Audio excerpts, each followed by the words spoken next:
এই ধর্মের আসলে আমরা ভক্তি চাই তাহলে আমাদের উন্নয়ন বিরে করতে কথা সিদ্ধান্তগুলো আলোচনা কি করি তখন থেকে একটা শিক্ষা যে ভাষণের মাধ্যমে একমত আল্লাহ পাকের আপনার সম্মুখে বিচার দিবসে আপনার তিনজন লোক সুপারিশ করবে এই দুটো নবীগণ শহীদগণ এবং খাঁটি হকানি আলেমগণ তাদের আপনার সুপারিশ আল্লাহ কবুল করবেন। এইভাবে আসলের ময়দানে বিচার ফয়সালা হবে এবং আসলের ময়দানে বিচার হবে। যদি কেউ দুনিয়া ঢুকে নামাজ আদায় করতে গিয়ে যদি ইখলাস বিহি রিয়া হওয়া নামাজ পড়ে তাহলে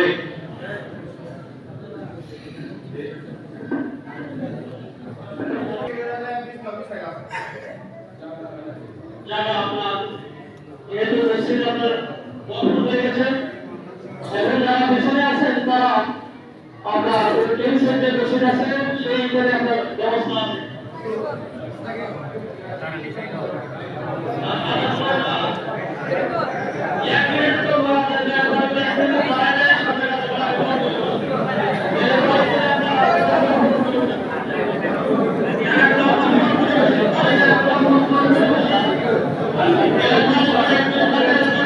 আমি আমার আলোচনার মূল বিষয় উপস্থাপন করছি। আপনার খালি জায়গাগুলো পূরণ করে সবাই বসে পড়ুন।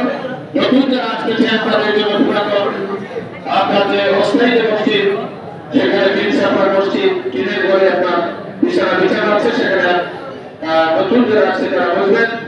এবং মহাজিনী আল্লাহ পাক কালামে পাকে বলেছেন ফাওয়াইলুল লিল মুসাল্লিন ওই মুসল্লিদের জন্য অনন্ত আল্লাযীনা হুম সালাতিহিম সাহুন আল্লাযীনা হুম ইরাউন যারা আমাদের ব্যাপারে উদাসীন এবং আমাদের ব্যাপারে যারা রিয়া রাখে অন্তরের ভিতরে রিয়া হচ্ছে অন্তরের একটা খারাপ স্বভাব।